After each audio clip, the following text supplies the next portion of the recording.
They beat Uzbekistan 5-0. I'm pretty sure if I name right now the clubs that these players play, you guys won't know what country even they are from. Surkon Termes.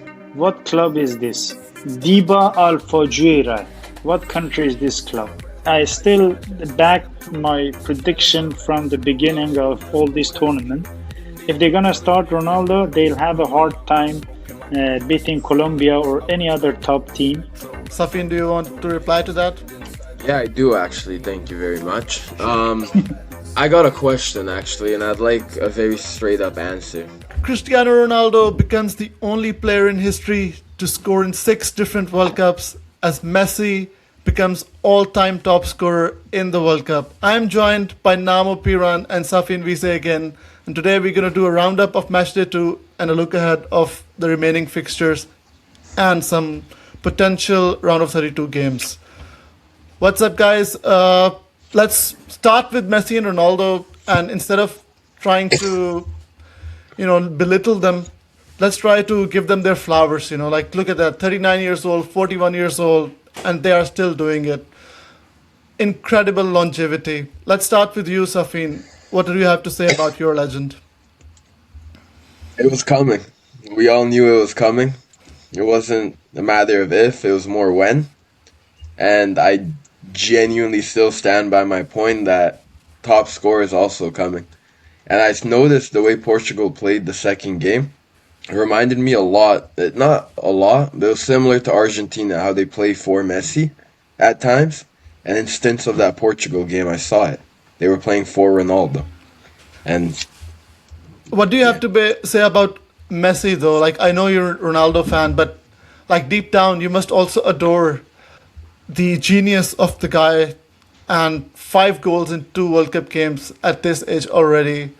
What do you have to say about his greatness? hell of an accomplishment. That's it. All right. Okay. So, a man of few words when it comes to Lionel Messi. What about you now? You also must be ready to give Ronaldo his flowers as well. I mean, no matter what, having the longevity of scoring in 6 different World Cups, that takes some hell of an effort. It does. It does. The guy has stayed in the game, though to different levels, for 20 some years. So you have to give him the credit. He is still there. And yeah, amazing achievement for him.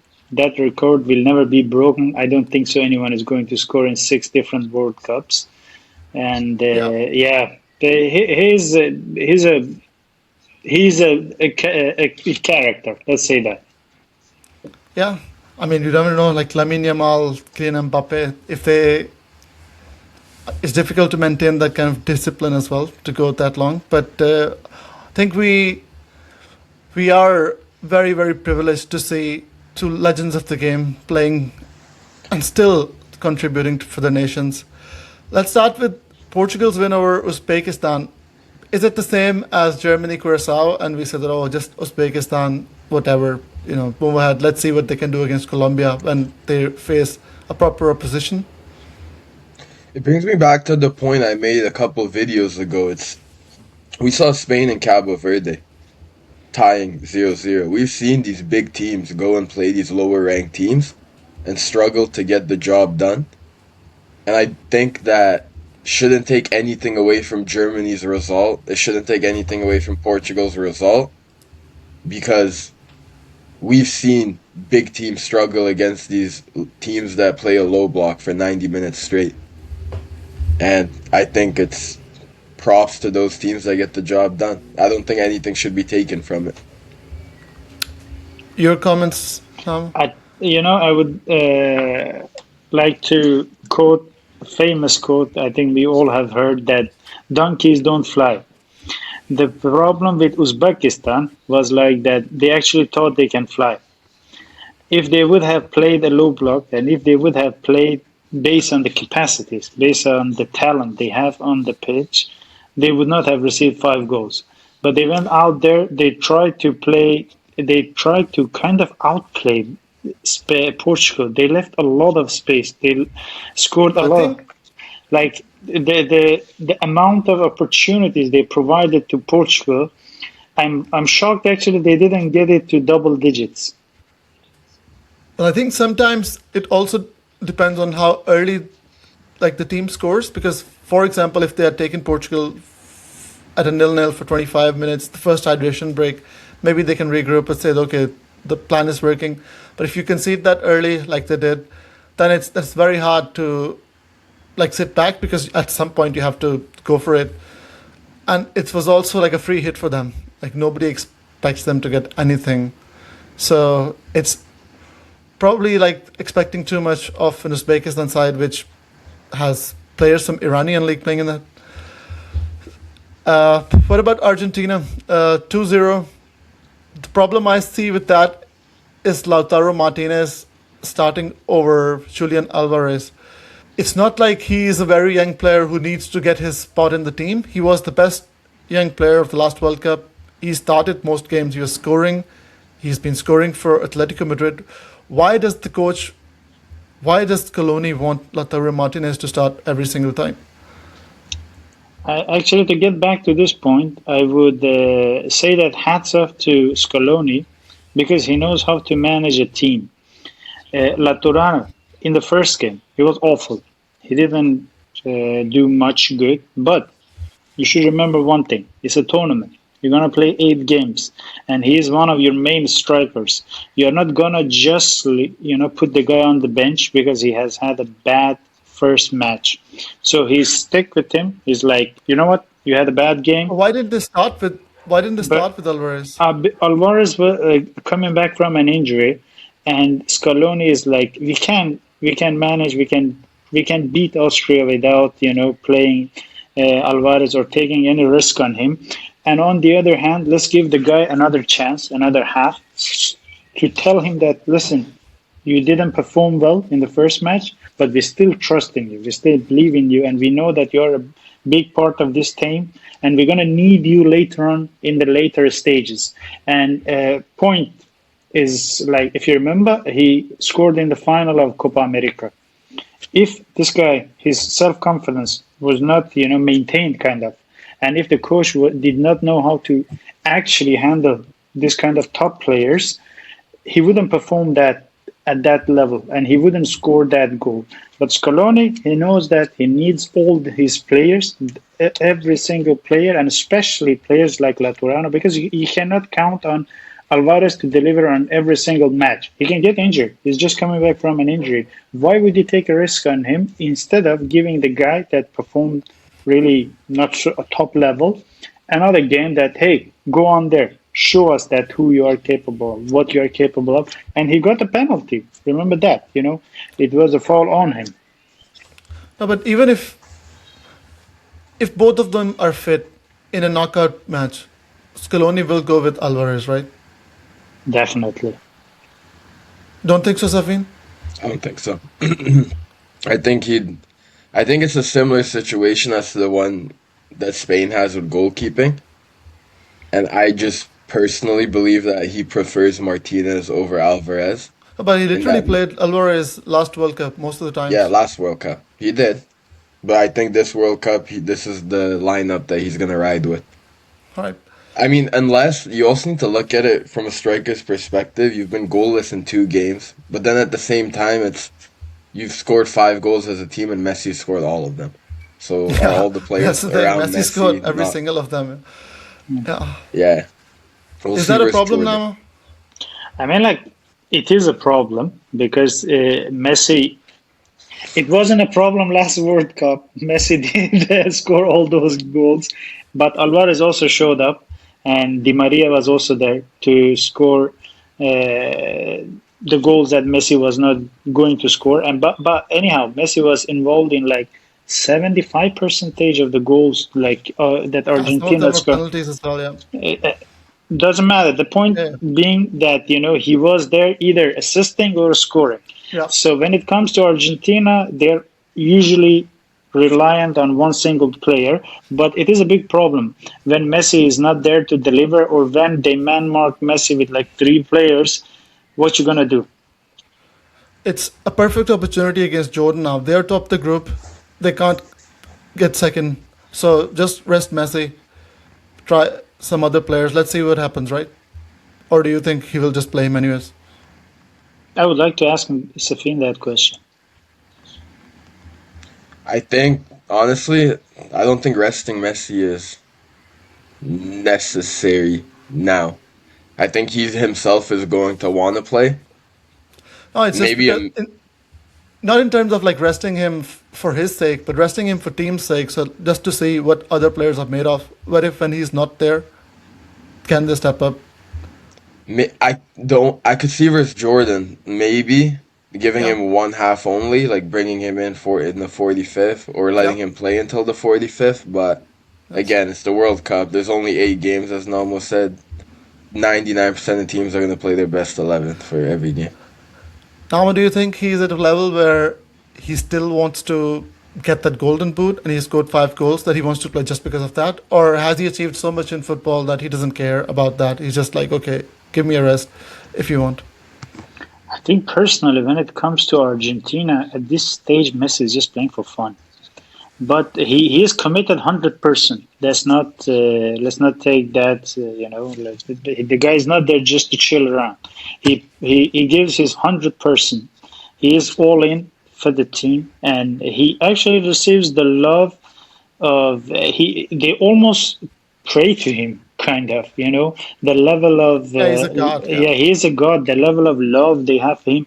I saw the his for his birthday. Every single player had a customized T-shirt with a picture of himself and Messi, and some quote behind. Like it's just every single jersey is personalized to show to Messi that how much they do love Messi.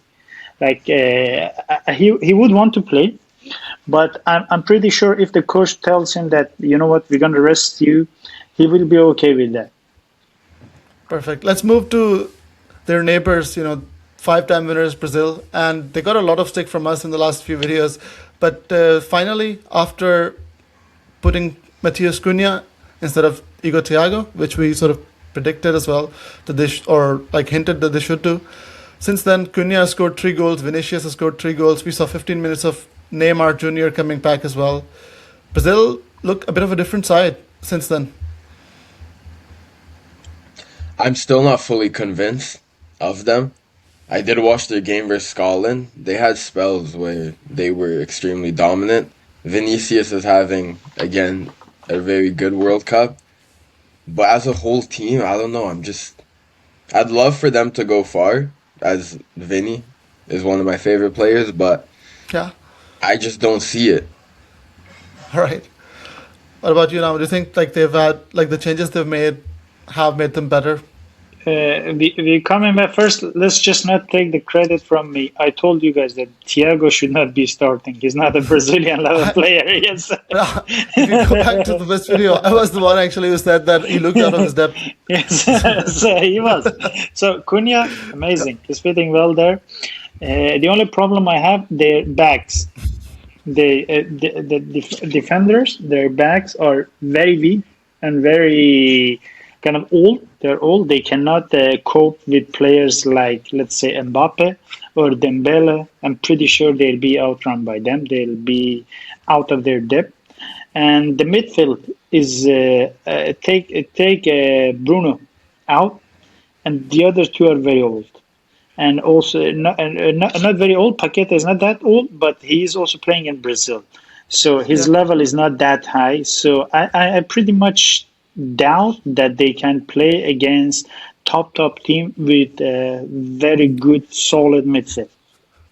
What about a decent team? They might end up playing Japan or Sweden, depending on the result of tonight's game. Will you like?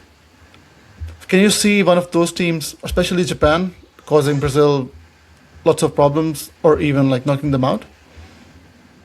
I personally don't see that happening, especially because once the wheel starts rolling for Brazil, even though they are not that top of a team, like they don't have that top players, but once it starts rolling, and especially the genius of Vini or the elegance of Cunha, I think they're gonna get the job done. But I would like to see them against top teams like France or Spain to see how solid of a team they are. Talking about Netherlands and their win against Sweden. Sweden first game won 5-1, second game they lost 5-1. What's up with Netherlands? We haven't talked that much about them, and they look like in that game actually they conceded lots of chances. So despite having Van Dijk and Dumfries and Van de Ven and all those defenders, they don't look like a side who can keep a clean sheet. So they'll probably need to score more goals than the other team. But they are scoring goals at the moment, 7 goals in 2 games. They might end up playing Morocco if they finish their group at top, which they should after beating Tunisia. Their potential opponents are going to be Morocco, and what a game that will be. Who do you who do you guys think that is going to be the winner in that fixture? This is a really, really bold statement, but I think that game's going to penalties. And I think Morocco's gonna make another run this World Cup. And besides France, honestly, without being biased, besides France and maybe a Spain, no, besides France, I don't see anybody stopping Morocco from making it to the final four. They're Oh, really good. they are good. They are good. They know how to get the job done. But their performance is also kind of not being at the highest level after the Brazilian match. Like they beat Scotland 1-0 and also Haiti Like for they were lucky not conceding a penalty once or twice in that game. yeah, exactly. No, So they know how to kill the giants. We have seen that, and Safin knows it very well. But I think I'm still not that convinced about Morocco. I told you guys that these guys are not anymore a pushover, but I don't know how they're gonna perform against some teams that are not like gonna push them all the time, like some a bit lower quality opponent, like let's say Netherlands, just like we were talking about. So I don't know, but it's gonna be a 50-50 match. who's your pick if you have to put your money online? Netherlands. Netherlands for you. This All right, perfect. Let's come to Germany. First game, 7-1, absolutely streamrolled Curacao. Second game, they could have lost to Ivory Coast. I mean, 87th minute, Nicolas Pepe squares it to one of the players. He takes a very, very, very poor first touch, and the chance is gone. Otherwise, that would be 2-1 and bye bye. But Dennis Undav comes from the bench. The Kurdish hero scores 2 goals, and Germany are now top of the group. But that performance wasn't convincing that day. I think like they were a bit shaky, especially in defensive aspect of the game later in the game, and they could have received. But you should give credit when it's due. The guys they showed resilience. They didn't back down. They didn't go for a draw. They went. They made some changes in the game, and it did pay off. Like the subs that came on, Denis Undav, the Kurdish hero, he scored twice, and Amiri he also assisted. So it seems like the coach knows what he's doing, and it seems like the coach knows that when he has to do what sort of changes and how he has to change the rhythm of the game. Do you, Safin, do you agree with Namo's statement that the coach knows what he's doing? Or should he now put Dennis Undov in the starting lineup? Or you should just keep him as a super sub? I I honestly think that he should. Like, if we're looking at it purely from the start of the tournament, you have a striker who's hot right now. I think for Germany's case, it's a bit tough on the coach's end because you have this quote unquote newcomer, Denis Undav, and yes, he got off to a hot start, but to bench Kai Havertz and putting him on is just something I don't see Germany doing. I do think you should. That doesn't mean I don't think that Denis Undav should start. I do believe that. But will he start in the knockout rounds? I just don't think so. So you'll keep Kai Havertz for I now. think so. Yeah. If you Okay, perfect. There are. Let's talk about Spain now, and they also underperformed against Cape Verde, but then they thrashed Saudi Arabia 4-0. Somehow they can still finish third in the group. If Uruguay beat them, they'll be third if Cape Verde wins their game as well. But if Uruguay doesn't beat them, they can get out of the World Cup in a group which had Cape Verde and Saudi Arabia in it. This would be a huge flop from them. From your guy, Valverde, what do you say, Safin? Why is it that they are just being so poor so far? If you look at Uruguay's lineup completely and roster compared to, I'll say, the 2016, 18 era around then, huge downfall. Huge. Half of those players, me personally, I've never heard of. And other than maybe Valverde and a couple, I just don't think they have the squad to be able to compete. So But they should them have. going out of the group with Saudi Arabia, Cape Verde, and would be a huge flop. It would be with the Uruguay standards, but it wouldn't be something that surprises me really.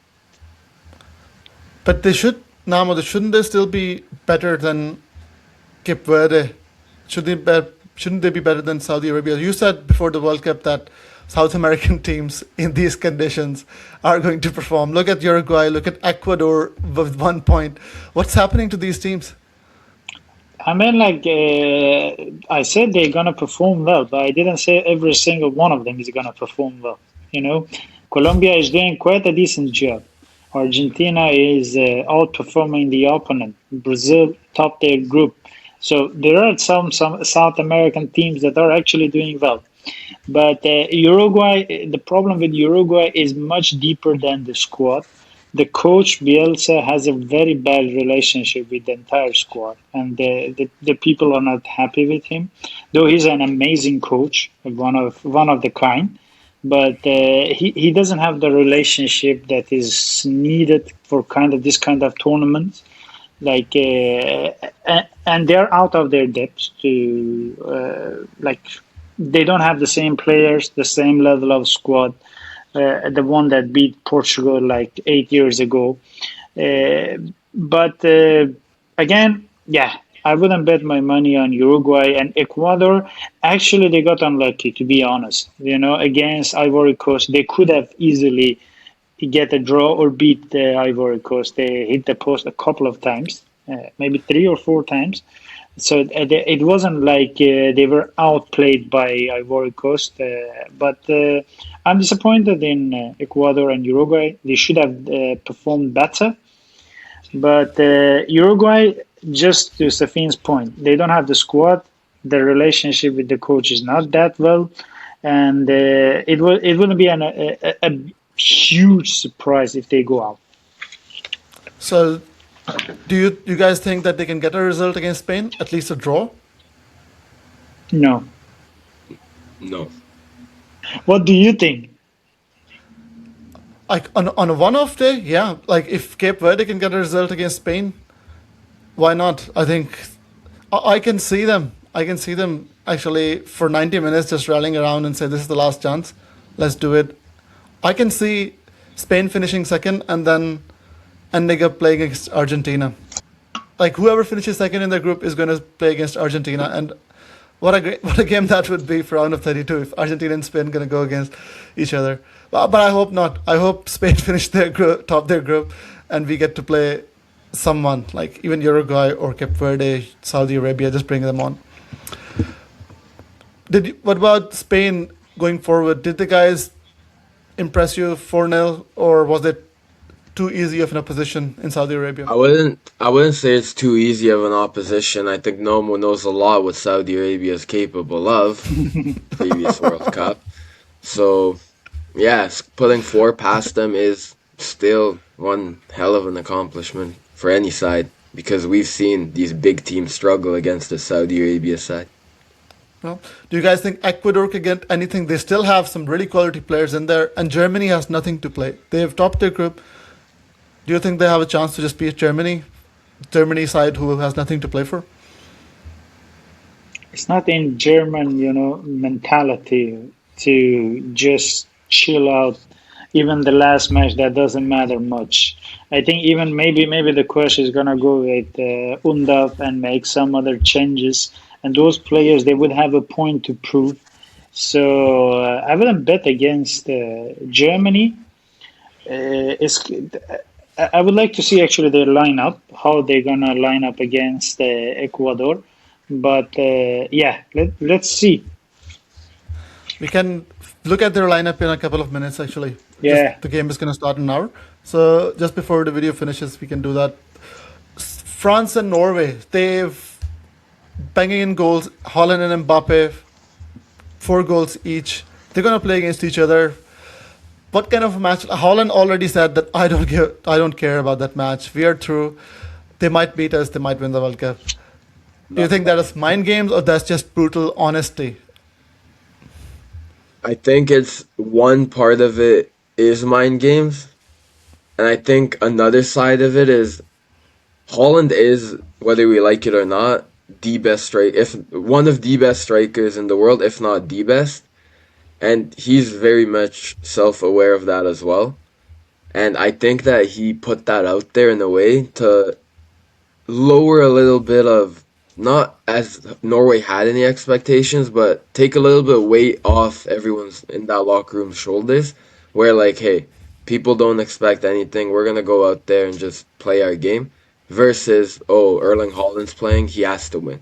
You know, I think there was a lot of mind games in that area when So he said that. is it to just put more pressure on Mbappe to perform even more, or France to tell them that you guys, just winning this game is not enough. Your expectation is to win the whole World Cup. Is that Yes, part of it? yes, I would say so. I would say 100%. What do you think is going to happen in that game? Will they take it seriously, both the teams?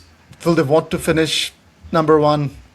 Or, like, as Haaland said, Norway are just happy enough to get to the next round and just face I'm whoever not is sure thrown again? about I'm not sure about their first and second who they end up playing, but for Portugal, for example, huge difference if you come in second versus first. You Yeah, meet England, Spain, and France if you come in second before you even reach the final versus you would meet Paraguay, one of Belgium or Canada, and another team.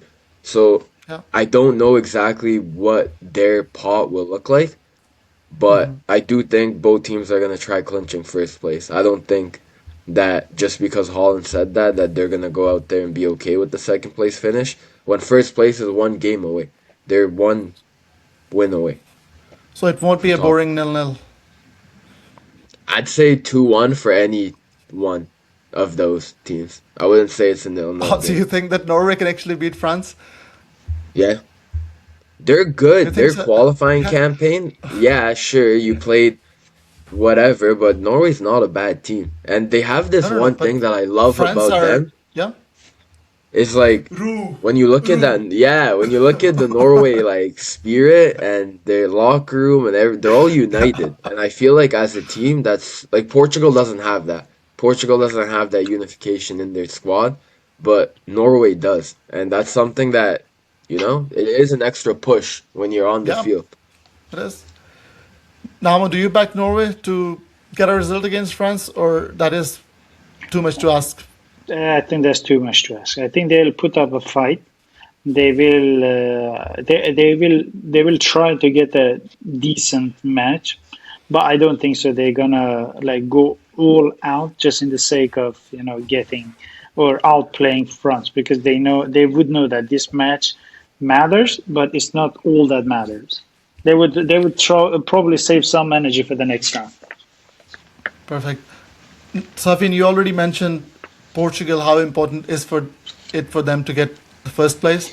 They have a very, very difficult game against Colombia. Colombia, with 2 wins so far, can just get a draw and still end up being top. So Portugal need to win that game. Do you see them beating Colombia easily, or it's going to be a very, very tough game? I wouldn't say easily necessarily, but I do believe that if Portugal played their best version of soccer, I think they'll walk over Colombia. But then again, it's you'd never know what type of Portugal you're gonna get on any given day. But after that performance, hopefully it can lead on to the next game as well. But it's a must-win game. There is no, you cannot tie, you cannot lose if you're Port. It's a must-win. It's simple as that. You don't get a result here, your World Cup journey is extremely difficult to make it to the final. What do you think, Dama? I mean, like, they beat Uzbekistan 5-0, but I'm pretty sure if I name right now the clubs that these players play, you guys won't know what country even they are from. And I'm gonna actually do that. Surkon Termes. What club is this? Diba Al Fajira. What country is this club? Or Malta. Nasaf. What country is this one? Or Banyas Club. This, like, with all due respect, they do have to beat Uzbekistan with five and probably double digits. So the match against Uzbekistan, I think they read too much into it, because if you're anywhere close to even decent, you should beat Uzbekistan. And especially, again, I'm going to say they left a lot of spaces. Like, they didn't park the bus. If they would have parked the bus, they would have had much more chances of at least getting a much better result than 5-0. So against Colombia, I'm pretty sure it's going to be a really top game. But I still back my prediction from the beginning of all this tournament. If they're going to start Ronaldo, they'll have a hard time beating Colombia or any other top team, because, like, to my point, to this. Right now, it's not an if. They will start right now. Yes, they There will is no way. start Yeah, them. yeah. Yeah. So the team is like, it is like arranging 10 other players to match one single player, because he has a very certain limited capabilities. And for top players that you have on the pitch, it's rather like a limitation. Like, we all are gonna play in a way that would serve one single guy to score for us. And with all due respect, I don't think so it's gonna work. Safin, do you want to reply to that? Yeah, I do actually. Thank you very much. I got a question actually, and I'd like a very straight up answer. Sure, Uzbekistan is shit. I'm not gonna come here and tell you they're a great team. No. But where was this energy when Algeria played Argentina? Where is this energy? You have a game against Jordan. You have a game against Jordan, and I promise you, if Messi does anything that game, we will never hear Jordan was a weak side. Ever. You think Algeria's, you want to play that game, right? I'm okay with doing that, okay? You're going to tell me where Sous de Tunis is. What club is that? That's the right Okay, back for let me Algeria. respond to that comment of you. I'll name the clubs that Algerian players are playing, and let's hear if both of you know those clubs. Manchester City is Bayer the center back. Leverkusen. No, Bayer Leverkusen. Dortmund. Olympiacos. Lyon. These are all players that Algerian players play for. So Algeria is a Algeria regular definitely a far is better is side. is Yeah, is a regular at the World Cup as well. They have the What about experience Jordan? of beating. We are not talking about Jordan for now. We are you talking about literally said that Algeria. maybe Messi should be benched against Yeah, Jordan. I just told you. He shouldn't use his energy for that match. And Messi scored the brace against Austria, not against Algeria. It wasn't a hat trick. If you're talking about I'm braces, so happy. yeah, if you're talking about braces, he scored it against Austria, not against Uzbekistan or Algeria. But coming back to the point, Namo, do you back them to finish second now? Because they will start Ronaldo. Let's take that as a given. So they're starting Ronaldo. Do you expect Colombia to get a result against Portugal? It will be like, it will be not out of reach for Colombia to get point against Portugal. That is a very defensive statement because I thought you would go a bit more aggressive and saying, yeah, when Ronaldo is going to start for Portugal, Colombia are going to get a result. Yeah, but we are not also talking about France or Spain. We are talking about Colombia after all. So if Colombia has a 50-50 chance against Portugal, one of the favorites, it's a relatively bold statement. If you have to predict the result of that game, I would scoreline. I would say either 1-1 or 2-1 for Colombia. All right, Safin. I'd say 2-0 Portugal is my prediction. 2-0 Portugal. Perfect. That was it for today. If you made it this long, thanks for watching the channel. Thanks for keep giving us the love. We've got 50 plus subscribers. When we reach the 100, we will do a live stream with you guys of one of the games at the World Cup, hopefully. Until then, And please like the video. Yeah. if we reach the 100, there is a surprise about Safin and his personal life that our subscribers should know about it. Yeah, you will get access to an exclusive event and a video with Safin and one of the goats of the game. Exactly. Let's keep it to that. Yeah. All right. Thanks a lot for watching. And please like, share, and subscribe. And see you guys next time. Bye.